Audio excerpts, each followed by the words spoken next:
أعوذ بالله السميع العليم من الشيطان الرجيم بسم الله الرحمن الرحيم وبه نستعين إنه خير ناصر ومعين. Quelqu'un a posé une question et il nous a envoyé la question. J'ai essayé de réfléchir sur cette question et j'espère, Inch'Allah, Allah subhanahu wa ta'ala nous facilite à avoir une réponse pour cette question que je trouve importante comme question. La question posée est, la personne dit comment on peut réagir lorsqu'on perd tout, ça veut dire notre vie matérielle, est mise en question. Quelqu'un qui a un très bon travail, bon salaire, belle maison, etc. Tout d'un coup, il perd beaucoup de choses. Ou il perd un cher, par exemple, quelqu'un qui est cher pour lui, comme fils ou femme, etc. La même chose, c'est des épreuves, c'est des bala, c'est des imtihanat, c'est des ibtila'at. Donc, il faut savoir plusieurs points ici sur cette question. Moi, je trouve que cette question, ça peut être traité avec plusieurs visions, sur plusieurs aspects, pendant peut-être 4-5 échanges.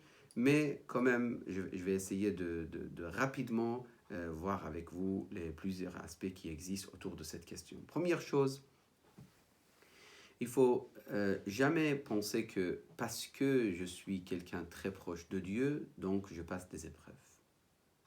Parce que si on pense de cette façon, finalement, les épreuves, ils nous donnent l'orgueil.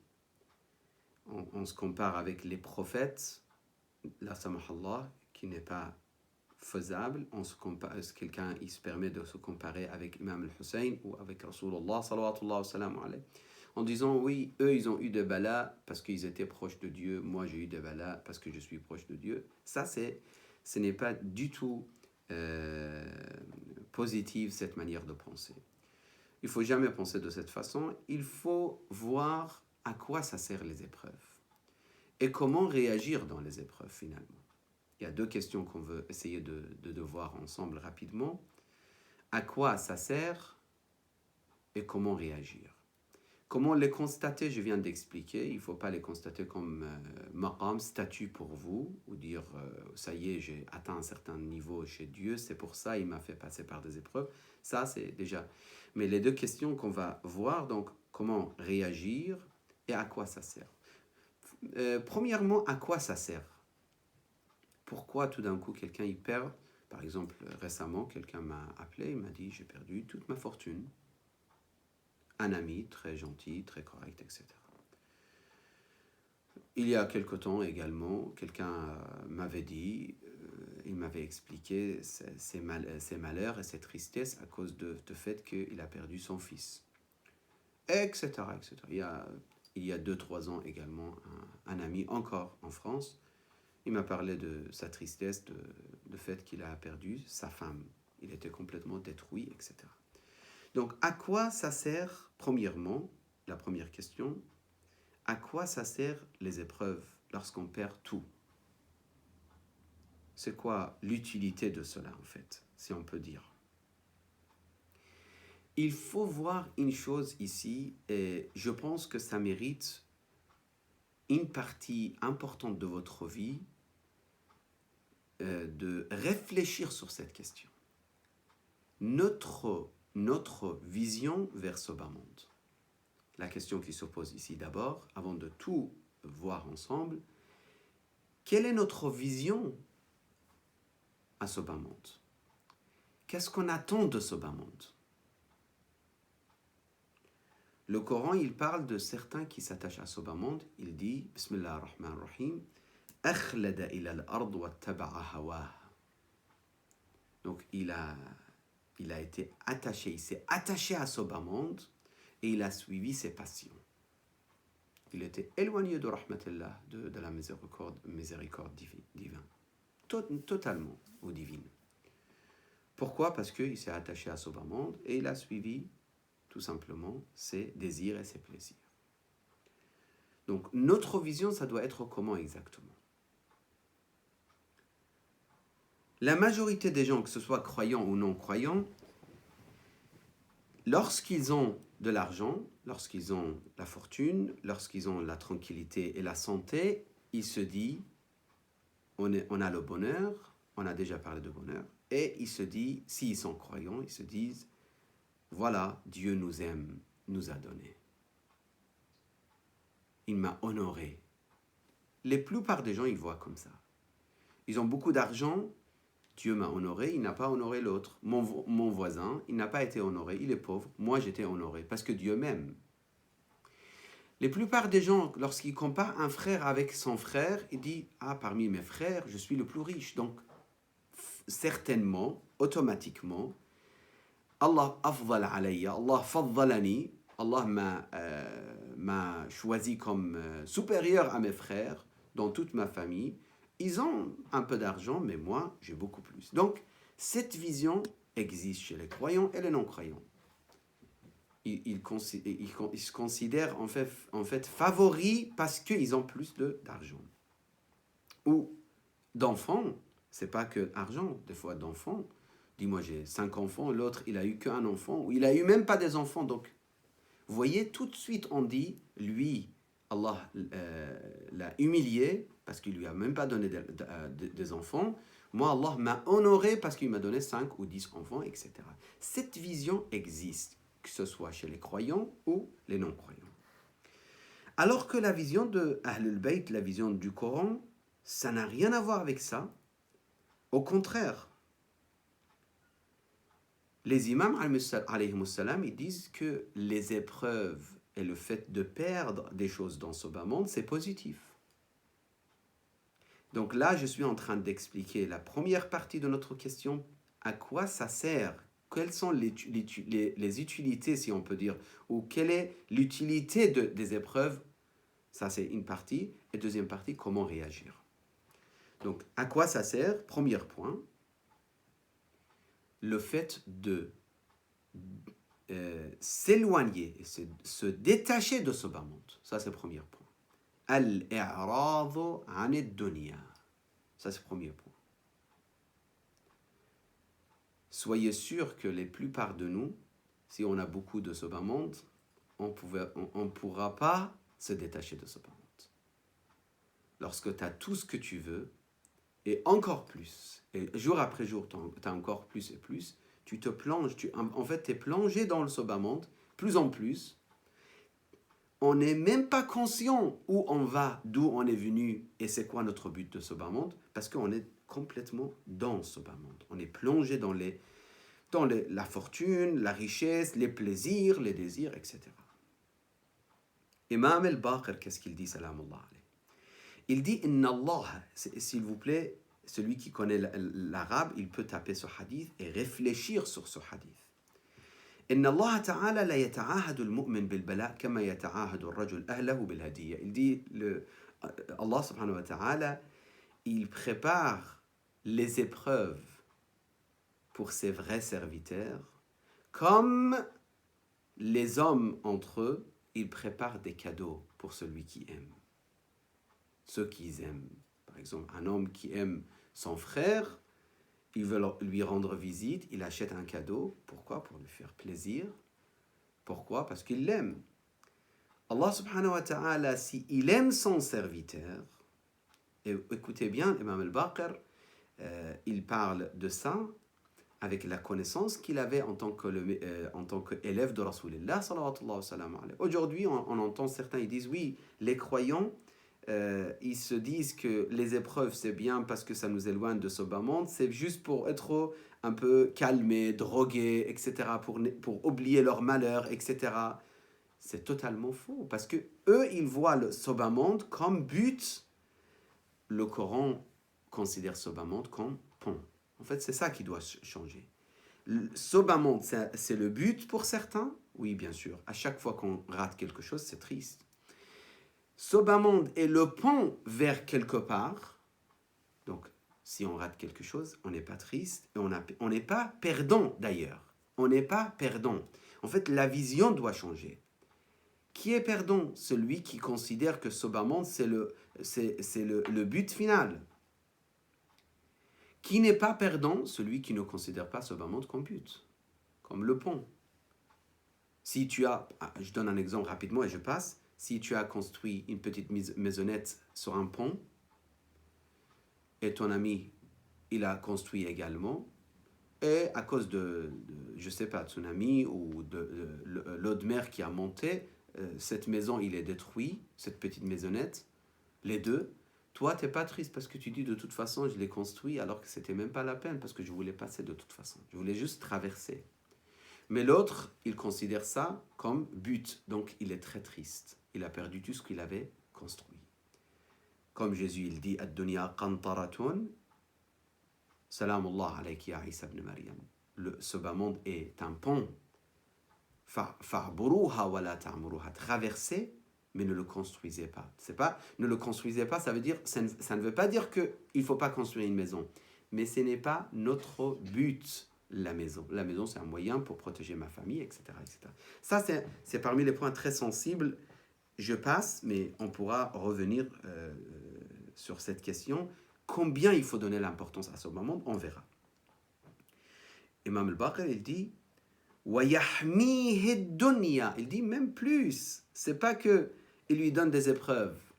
Il le protège de ce bas monde. وَيَحْمِيهِ الدُّنْيَا كَمَا يَحْمِي الطَّبِيبُ الْمَرِيض. Comme le médecin, il protège le malade, il lui dit attention, tu as tel problème, tu ne peux pas consommer telle nourriture. De la même façon, Allah subhanahu wa ta'ala, lorsqu'il aime quelqu'un, il le fait sortir de ce bas monde. Il voit par exemple cette personne, il est vraiment attaché à sa maison. Mais vraiment attaché d'une manière, c'est devenu le qibla, ça veut dire la direction de son adoration presque. Allah, il dit, mais c'est un bon serviteur, je ne peux pas le laisser comme ça. Comment on va faire? N'importe quelle épreuve, en tout cas, cette maison, il ne peut plus vivre là-dedans. Parfois un voisin, parfois un problème par là, parfois problème de santé, il est obligé de quitter cette ville parce que son fils, il doit être, etc., etc. Des centaines ou des milliers de raisons, mais en tout cas, Allah, il voit que cette personne, que ce soit une dame ou un homme, qui est très attaché à cet appartement ou cette maison, ou cette ville, ou cet endroit, ou cette vie, ou ce travail, tout ça, c'est des attachements qui vont l'empêcher de voir la réalité. C'est dommage parce que certains, ils ne veulent pas voir. Tu le prends, tu le montres, tu dis, mais regarde là-bas la beauté. Il dit, non, non, non, moi je suis là, je suis là, je suis occupé, laisse-moi tranquille. Tu dis, mais juste lève ta tête, regarde là-bas. Juste lève ta tête un petit peu. Il ne veut pas. Combien tu cries, combien tu lui parles, combien tu conseilles, il ne veut pas. Il voit la beauté de ce bas monde, d'avoir, par exemple, un appartement très classe dans tel quartier de telle ville, un travail très, très bien payé, avec une voiture magnifique dans le parking, etc. Donc, pour lui, c'est ça, c'est ça. Et toi, tu lui dis, mais il y a autre chose, il ne veut pas voir. Lorsque Dieu l'aime, il le fait sortir de ce genre de choses et lui montre. Et là, ça commence à... Donc, première raison, al-i'rad an ad-dunya, les épreuves, lorsqu'on perd des choses, c'est un bienfait d'Allah subhanahu wa ta'ala pour les croyants, parce qu'ils commencent à se réveiller ou ouvrir leurs yeux.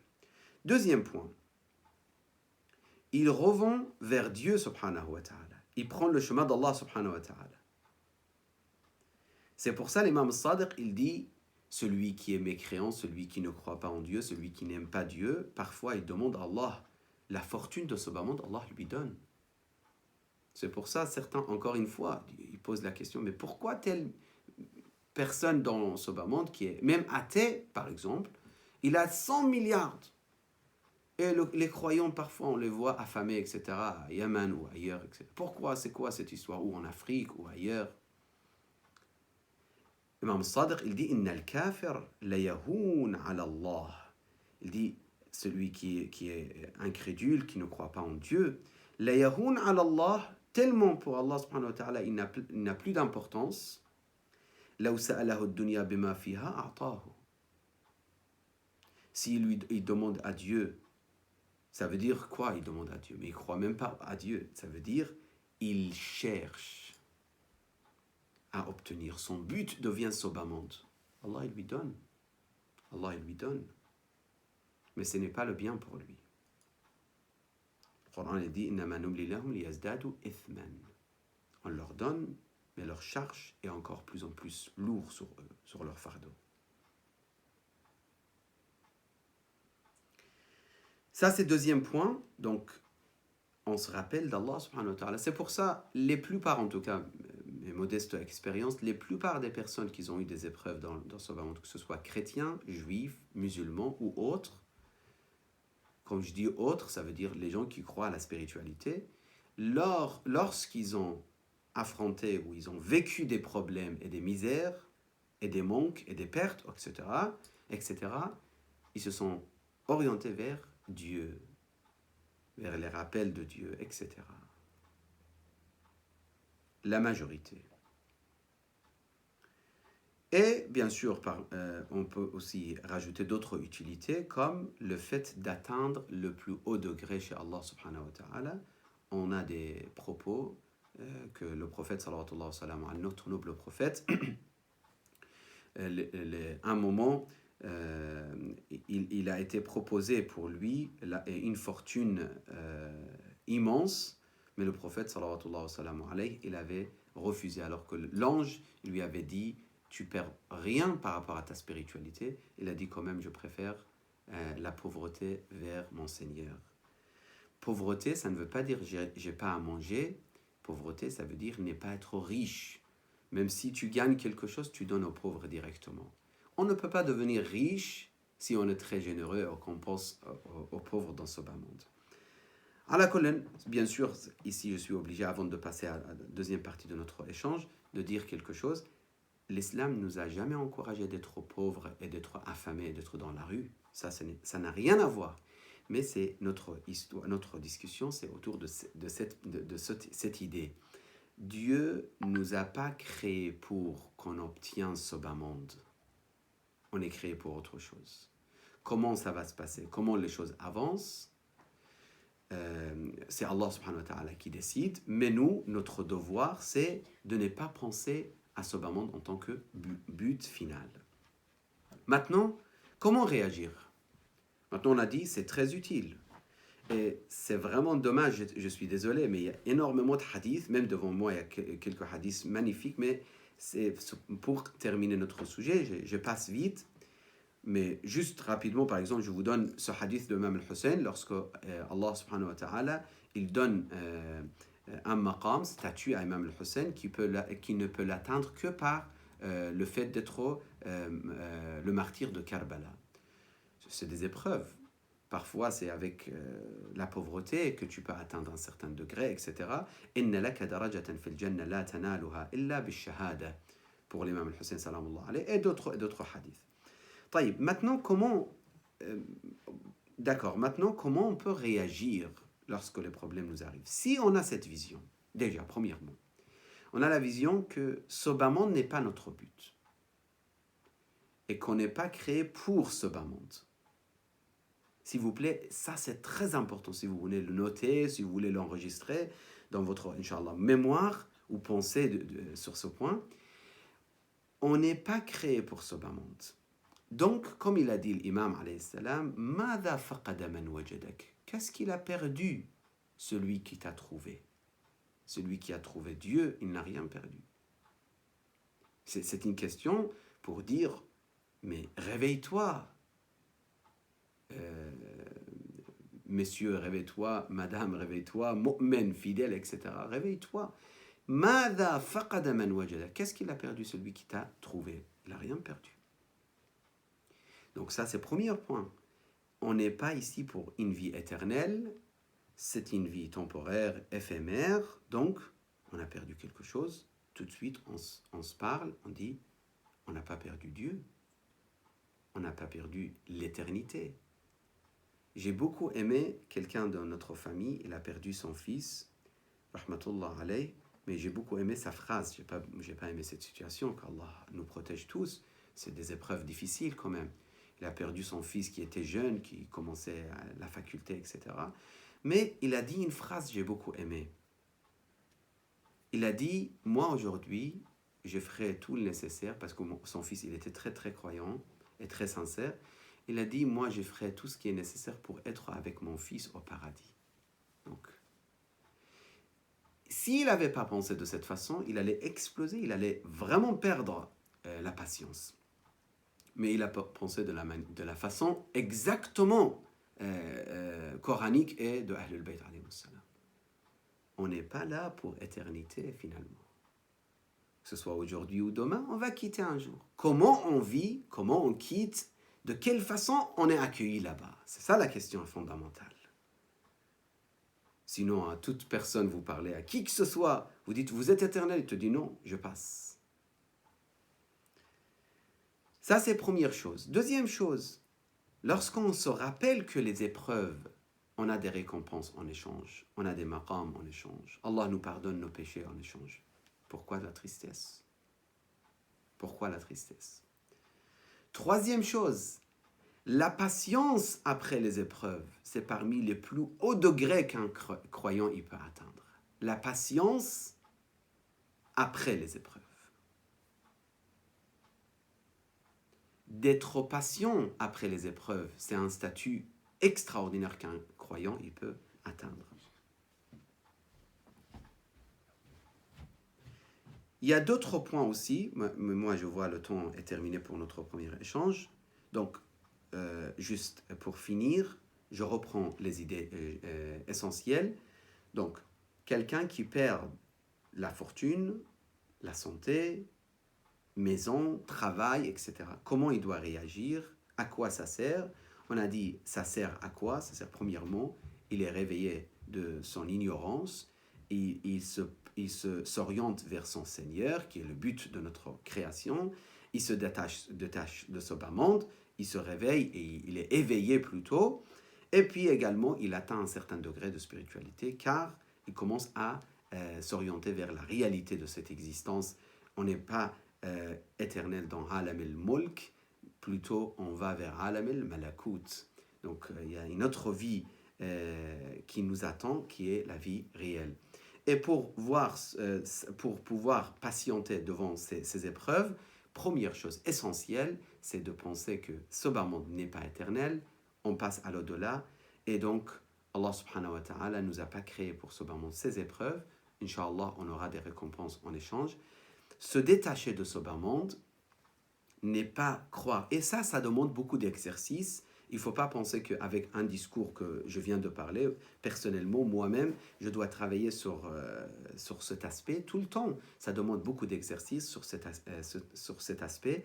À chaque fois, on pense à la mort, on pense à l'au-delà.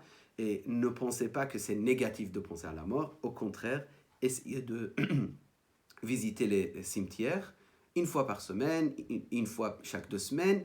Faites ziyarat al-qubur. Pensez là-bas, mettez-vous devant les morts et posez la question, mais vous êtes parti, vous aviez beaucoup de fortune, vous aviez de l'attachement, vous aviez l'amour, l'attachement, les relations, les espoirs, les buts, etc. Mais tout est parti, ça y est, vous êtes parti. Un jour, je vais partir également. Tout cela est très très utile, mais finalement, juste une phrase et je termine. Est-ce qu'on doit demander à Dieu d'avoir des problèmes? Non, on ne demande pas à Allah. Nous, on demande à Allah une chose. Mon Seigneur, donne-nous ce qui est bien pour nous, pour l'au-delà. Si on ne peut pas se contrôler ou on ne peut pas supporter le malheur, on ne demande pas des malheurs. Non. Nous, de toute façon, on ne demande pas des malheurs. Ahlul Bayt nous ont jamais enseigné de demander les malheurs. Et d'ailleurs, il y a des personnes autour de Ahlul Bayt, ils ont dit, nous on demande le malheur à Allah subhanahu wa ta'ala. L'imam il dit, non, nous on demande à Allah ce qui aime Allah pour nous. On aime ce que Dieu nous a choisi. C'est ça le vrai amour pour Allah subhanahu wa ta'ala. Ce que tu m'as choisi est le meilleur. Aujourd'hui c'est la tranquillité, alhamdulillah. Demain c'est des épreuves, alhamdulillah. Après demain c'est tranquillité et facilité. Mille merci à Allah subhanahu wa ta'ala, etc. Wa sallallahu ala sayyidina Muhammadin wa alihi at-tayyibin at-tahirin. Si vous avez des questions, dites-moi, Inch'Allah, je serai à votre disponibilité. Alaykoum assalam wa rahmatullah. Comment allez-vous? Ça va? Merci, très bien. Vous êtes remis du Covid, tout ça, c'est mieux? Non, alhamdulillah, c'est pas moi, c'est un des amis qui a eu le Covid. Ah, okay. Et j'étais en train de le conseiller, mais moi, ça fait 1 an et demi, oui. Merci quand même, merci infiniment, mais c'est gentil de ta part. Mais ça va, moi je n'ai pas eu récemment. C'est un des amis, j'étais en train de lui donner les conseils qui m'a été donné en fait il y a 1 an et demi à peu près. 1 an et 3 mois. Donc, bonne guérison à celui qui est malade. D'accord, merci. Et je voulais demander par rapport au cimetière. Oui. Moi, j'ai des amis qui ne voient pas trop l'importance d'aller, des amis musulmans, chiites, mais de ma famille, donc des cousins, tout ça, qui ne voient pas trop l'importance des fois quand on va faire des tours au cimetière et tout ça. Et ils ne comprennent pas, on va dire, cette importance-là de c'est quoi partir au cimetière. C'est quoi vraiment le but. Et ils voient ça un peu comme quelque chose qui fait peur ou, Oui. ou quelque chose comme ça. Donc, si vous me permettez que j'enregistre. Oui, il n'y a aucun problème, vous pouvez. En fait, moi, ce que je dois dire par rapport à cette question, il y a plusieurs points. Premier point, oui, bien sûr, il n'y a aucun problème. Aucun problème. Vous pouvez enregistrer pour eux. Il n'y a aucun problème, aucun problème. En fait, premièrement, il faut leur poser la question, est-ce que les morts, ils sont partis dans le néant ou leur âme existe toujours? Ça, c'est la première question qu'il faut poser. Si on considère qu'après la mort, tout est terminé, et c'est la fin, donc finalement, celui qui est enterré n'a pas besoin de nous. Si la mort, c'est la fin, ça y est, c'est fini. Si c'est la vie de ce moment, c'est essentiel et que l'au-delà n'existe pas et qu'après la mort, tout est terminé, à quoi ça sert qu'on passe à la cimetière? Ça, c'est vrai. Si c'était comme ça, mais ce n'est pas le cas. N'importe quel croyant, il sait qu'après la mort, la vie commence. Les gens sont endormis. Lorsqu'ils meurent, ils se réveillent. Ça commence la vie après la mort, justement. Au contraire. Ça, c'est le premier point. Deuxième point, l'utilité de cimetière, c'est pour nous-mêmes. Nous, si on est injuste envers par exemple, notre frère, notre mère, parce qu'on est colérique, par exemple, à chaque fois on se met en colère contre notre mère. Nastajiru billah. On espère ne pas avoir ce genre de comportement, mais par exemple, à l'égard de votre femme, ou à l'égard de votre mère, etc. Celui qui va à la cimetière, il pense un peu à la mort, il dit, mais je me rappelle, il y a un hadith de Rasulullah la personne après la mort, il souffre infiniment ou énormément s'il était méchant ou dur ou impoli avec ses parents, ou avec sa femme, avec ses enfants. Un des compagnons du prophète, vous connaissez l'histoire, il a été enterré, le prophète, il a fait la prière, etc. Après, ils ont dit, oh, quel honneur Allah t'a donné. Après, le prophète, je résume l'histoire, le prophète, il dit, sallallahu alayhi, il dit, ne pensez pas qu'il est en tranquillité, il était dur avec sa famille, il va subir des punitions. Donc, quand on va à la cimetière, on voit la mort, on comprend que finalement, ma voiture, c'est pas éternel. On va à la cimetière, on voit la mort, on comprend que le terrain que j'ai pris 500 mètres carrés par force de mon frère, injustement, c'est mieux de le rendre. Parce que finalement, ils vont me mettre dans 2 mètres carrés. 2 mètres carrés suffira pour mon corps. Je prends 500 mètres carrés de mon frère injustement, je le redonne. Celui qui a menti pour gagner, celui qui a menti pour voler, celui qui a... Toute personne injuste sur cette terre, s'il réfléchit, il va à la cimetière, c'est le remède, c'est le médicament. C'est le médicament parfait ou parfait pour toute personne malade. Au niveau d'éthique, au niveau moral, au niveau de comportement, etc., etc. Au contraire. Mais il faut savoir profiter de cimetière. Profiter, apprendre, tirer de leçons, si on peut dire. C'est pas partir là-bas pour... manger notre sandwich, discuter avec les amis, oui, les pauvres, ils sont partis, maintenant on y va, nous, pour notre vie. Non. On part là-bas pour prendre des leçons, pour comprendre des choses. Amir al-Mu'minin, je termine la question avec ça. S'il y a d'autres questions, je serai à votre disponibilité. Amir al-Mu'minin, quand il est passé devant la cimetière, il s'est adressé aux morts ou aux gens de cimetière, qui étaient déjà enterrés. Il a dit, et les compagnons, ils étaient là.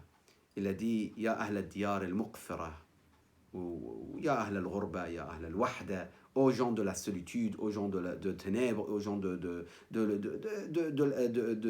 cimetières, etc. Ou je vous raconte ce qui s'est passé chez nous. Après, Amir Mouni, il leur explique, il dit, Ammal Bouyout, vos maisons, ça y est, ils sont pris par tel, tel et tel. Votre argent, il est distribué. Vos femmes, ils se sont remariées. Vos enfants, ils ont pris votre fortune. Donc voilà, c'est ce qui s'est passé après vous. Maintenant, dites-nous, qu'est-ce que vous avez à nous dire? C'est quoi votre nouvelle? Et là, Amir al-Mu'minin, il regarde, il s'adresse à ses compagnons, il dit, Ama, si ils avaient la permission de parler avec vous et de s'adresser à vous, ils auraient dit une chose. Tazawwadu fa inna khayra zad taqwa. Prenez des zad, ça veut dire des moyens de voyage ou des voilà, tazawwadu fa inna khayra zad taqwa. Le meilleur subsistance ou le meilleur moyen de voyage pour vous, c'est la piété. La piété, ça veut dire quoi? Ça veut dire ne pas commettre des péchés. C'est la première étape pour avancer vers Allah subhanahu wa ta'ala. Si vous avez d'autres questions, allez-y. Sinon, Inch'Allah, on arrête 2 minutes et on reprend le deuxième échange. Oui, Yassine. Wa alaykoum salam. On termine avec ta question. Ah oui, c'est par rapport aux épreuves. Oui. Par exemple, pour donner un exemple, si quelqu'un il fait, par exemple, il veut un travail spécifique, un job, il fait tout ce qu'il peut en son pouvoir, mais à la fin, il l'a pas. Et ben, il va un peu être triste, il va se dire, est-ce que peut-être j'ai fait quelque chose qu'il fallait pas? Donc comment savoir, par exemple, pour ce qui est d'une épreuve, que quelque chose est un bien ou pas? Ou alors peut-être c'est parce que nous-mêmes, on n'a pas fait ce qu'il fallait faire pour l'avoir. Si Allah n'est pas en colère contre nous, c'est égal pour nous. Qu'est-ce qui nous arrive? Il faut faire notre devoir. Il faut étudier. Il faut passer des examens. Il faut essayer de réussir. Il faut être respectueux avec les parents. Il faut ne pas manquer de respect à notre famille. Il faut ne pas briser le cœur de notre professeur. Il faut. Après tout ça, si on réussit dans tel domaine et non pas dans l'autre domaine qui nous intéresse encore plus, il faut remercier Allah et dire, si tu m'as facilité cela, ça veut dire c'est mieux pour moi. Peut-être c'est pas la peine de devenir médecin, peut-être dentiste c'est mieux pour toi, peut-être c'est pas la peine de devenir dentiste, peut-être pharmacien c'est mieux pour toi, peut-être c'est pas la peine de devenir pharmacien, c'est mieux d'être commerçant pour toi, peut-être d'être commerçant c'est pas bien pour toi, d'être cheikh c'est meilleur pour toi, peut-être. Il y a certains qui veulent absolument être médecins, mais finalement ils vont devenir serviteurs de Ahl al-Bayt alayhimus salam. Tu peux être serviteur de Ahl al-Bayt en tant que médecin également, absolument. Mais parfois non, Allah t'a choisi pour autre chose. Donc on fait notre devoir, et si ça nous arrive quelque chose non convenable au niveau d'apparence, on accepte et on passe. Maintenant, si il nous arrive des choses qui nous éloignent de Dieu, là c'est grave, là c'est problématique, là il faut se poser des questions. Si on fait des péchés et que les bienfaits d'Allah, ils sont en abondance, tombe sur nous et Allah nous donne et nous on fait des péchés, là il faut se poser des questions. Amir al-Mu'minin, Imam Ali alayhi salam, il dit al-hadar fa wallahi laqad ghafara hatta ka'annahu laqad satara hatta ka'annahu qad ghafar. C'est le contenu du hadith, il dit fais attention, prenez garde, je ne sais pas si on peut dire comme ça, car il a tellement caché les péchés jusqu'à ce qu'on a cru, il nous a pardonné, alors que nous, on est continuellement en train de faire des péchés. Il faut se poser des questions si la personne il fait des péchés continuels et que la subsistance est toujours là et sans problème de subsistance. Du coup, la solution, c'est tant qu'on reste droit, tout ce qui nous arrive, c'est pas... Exactement. Tant qu'on reste sur le chemin d'Allah, correct au niveau de la société. Lorsque je dis correct, ce n'est pas que je fais la prière et je fais siyam, je jeûne le mois de Ramadan. Non, c'est pas que ça. Correct, ça veut dire ne pas être injuste envers votre voisin, qui que ce soit votre voisin, de quelle religion que ce soit. Ne pas être injuste envers les gens, ne pas être injuste vers les parents, etc. Ne pas être injuste vers votre femme, etc. etc. Donc, par exemple, une fois que tu es correct, tu fais ton devoir et ça t'arrive des choses des fois. C'est pas un problème. Moi, je pense que avec cet échange, sauf si Alexandre, peut-être, il a une question ou non. J'ai une question qui est hors sujet. Après, si vous voulez, je pourrais la poser. D'accord, allez-y. Maintenant? Oui, oui, Il n'y a rien à voir avec le sujet. aucun problème. En fait, c'est une question par rapport à la situation actuelle politique, mais je voulais vous demander, est-ce que vous pensez que la pensée en fait salafiste ou wahhabite, elle est devenue dominante chez les musulmans aujourd'hui en France, ou dans le monde, mais je parle de la France, chez les musulmans en général. En fait, il faut voir une chose, il faut voir une réalité. Il y a un manque dans la communauté musulmane, dans l'ummat al-islamiyya, dans le monde entier, il y a un manque. Parce que ce qui a été proposé par les savants dans l'islam actuel dans le monde entier, parfois il n'était pas assez suffisant pour rassasier, si vous voulez, les jeunes, ou rassasier les nouveaux pratiquants, etc. Parfois, il y a des points qui ont été négligés. Cette question, ça mérite carrément vraiment être approfondie. Tu as raison, c'est une question complètement à part, mais aussi très importante d'analyser cette question, parce que finalement, les êtres humains, ils ont des bons cœurs en général. Nous, on n'a pas une vision négative vers les êtres humains, que ce soit chrétiens, juifs ou les musulmans en général. Moi, aujourd'hui, je vous le dis clairement, je n'ai aucun problème avec les salafistes de France. Je les déteste absolument pas. Je n'ai absolument pas la haine contre qui que ce soit. Mais je suis absolument avec beaucoup de désaccord avec leurs opinions, ça c'est clair. Leurs opinions, leur manière de voir les choses, leur manière de décider qui est en enfer, qui est au paradis, leur manière d'être dur avec l'humanité, avec les hommes, leur manière de se croire supérieur aux autres, etc., etc. Après, il faut analyser chaque question. Pourquoi ça, pourquoi ça, pourquoi ça, pourquoi ça. Les jeunes, c'est des jeunes qui aiment Dieu et ils ont des vides et ils veulent être rassasiés. Lorsque quelqu'un il leur donne ce qu'ils veulent, ils peuvent malheureusement prendre tout ce qu'il a été donné à eux. Tout ce qu'il a été donné à eux. C'est pour ça, aujourd'hui, moi je distingue entre certains chers frères qui aiment Ahl al-Bayt, qui ne sont pas en train de défendre Yazid. Ces gens-là, même s'ils se présentent en tant que salafite, moi, c'est son choix.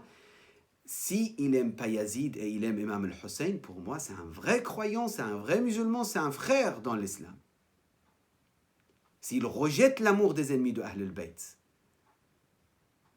s'il n'a pas la haine contre l'humanité, c'est notre frère, c'est un musulman. Mais je pense que, pour revenir à votre question, malheureusement, oui, il y a une partie des jeunes qui prend ce chemin, mais je pense que avec l'amélioration de connaissances et l'approfondissement de la connaissance, petit à petit, la tempérance, il va dominer dans la communauté de l'islam. Et d'ailleurs, c'est déjà le cas. Pour moi, c'est déjà le cas. Il y a 15 ans, il y avait des extrémistes incroyablement durs, mais aujourd'hui, il y a plus en plus des gens qui sont plus compréhensibles et ils commencent à comprendre que ce n'est pas vraiment noir et blanc l'histoire. Parce que c'est ça, l'extrémiste, c'est celui qui voit les choses noir et blanc. Moi, je pense, frère Alexandre, ce n'est pas dominant dans le monde, non. Il y a des différents mouvements dans le monde, que ce soit influencé par tel pays ou tel pays, en sachant que finalement, nous, on est dans la période de la préparation de la venue de l'imam al-Mahdi, salamullah alayh. Je crois à ça. Et je crois que tout ce qui est arrivé, c'est pour petit à petit réveiller, mais je ne vois pas une dominance de courant, on va dire, on va pas dire le terme tel et tel, mais le courant extrémiste, moi je l'appelle plutôt comme ça, le courant extrémiste dans l'islam, que ce soit en Égypte, sans mentionner des noms, ou ailleurs, parce que des fois, ce n'est pas vraiment le terme que vous avez employé, des fois c'est d'autres termes, mais c'est des extrémistes. C'est des extrémistes. Moi, je pense que le courant extrémiste est plus en plus en train de diminuer. En sachant, juste je termine avec une chose que je dois le dire, on sait qu'à la venue de Imam al-Mahdi, il y aura Soufiani. Et Soufiani, il y aura beaucoup de monde avec lui. Aujourd'hui, sincèrement, je le dis, n'importe quel musulman qui nous écoute ou que vous pouvez transmettre le message, celui qui n'aime pas l'imam al-Hussein et qui défend Yazid, celui qui n'aime pas Fatima al-Zahra et qui défend celui qui attaque Fatima aujourd'hui, qui manque de respect à Fatima, celui qui n'aime pas Ahl al-Bayt en général et qui accepte ou qui respecte les ennemis de Ahl al-Bayt, il doit se poser des questions, car aujourd'hui, la situation va être, si je peux dire, tamisée. Les gens de Soufiani, ils vont être petit à petit élus pour être les soldats de Soufiani, et dans la partie de Soufiani et de Bani Umayya, comme on a entendu dans certains pays, certains carrément, à travers les médias, carrément, ils sont venus, ils ont dit, nous sommes les descendants de Bani Umayya, nous sommes fiers d'être les descendants de Bani Umayya. Un des deux en Égypte encore, il dit, je demande à Dieu d'être avec Yazid le jour de jugement, au jour de résurrection, etc. Donc ces genres de personnes, ils sont déjà en train de choisir leur cheminement. Désolé si je n'ai pas pu répondre à la question en détail. Si. Vous avez déjà fait un tour dans les librairies à Paris? Librairies islamiques? Ah oui, un petit peu, bien sûr, lorsque j'étais en France, oui. Moi, je les connais depuis des années, vraiment très bien, toutes. Oui. Quand quelqu'un rentre dans une librairie, et même les vendeurs, ils le disent en fait. C'est-à-dire que la première chose que quelqu'un est intéressé par un sujet islamique, le premier livre qu'on va lui fournir, c'est un livre de cette pensée en fait. Oui. C'est-à-dire que la personne, elle va avoir ça tout de suite dans les mains. Tout à fait. C'est pour ça, ça fait à peu près 40 ans, cette manière de penser est très proposée. Il y a à peu près 40 ans. Parfois, il y a des analyses qui disent non, encore un peu plus. Mais moi, je pense qu'il y a 45, 50 ans, ça a commencé réellement. Et les 30 dernières années, c'était encore plus rapide, etc. Mais de toute façon, ça a existé dans l'histoire toujours. Ça monte et ça descend. Moi, je pense à un verset coranique par rapport à cette question. وَأَمَّا الزَّبَدُ فَيَذْهَبُ جُفَاءً وَأَمَّا مَا يَنْفَعُ النَّاسَ فَيَمْكُثُ فِي الْأَرْضِ. Zabad, c'est la mousse sur les vagues de mer. Il dit les mousses, ou je ne sais pas, la mousse, il s'en va. C'est l'écume. Voilà, ahsant. Et ce qui reste finalement, c'est le fondement de notre religion, l'amour de notre noble prophète. Aujourd'hui, il y a des courants de l'islam qui veut dire prophète, il est mort, il est fini, il ne faut pas l'amour de prophète, carrément. Mais l'amour du prophète, il existe toujours chez les musulmans, et plus en plus même l'amour de Ahl al-Bayt, parce que ce sont eux, grâce à eux qu'on a connu Allah subhanahu wa ta'ala, et c'est grâce à leurs paroles qu'on va comprendre Allah subhanahu wa ta'ala. Wa sallallahu ala sayyidina Muhammadin wa alihi at-tayyibin at-tahirin. Merci.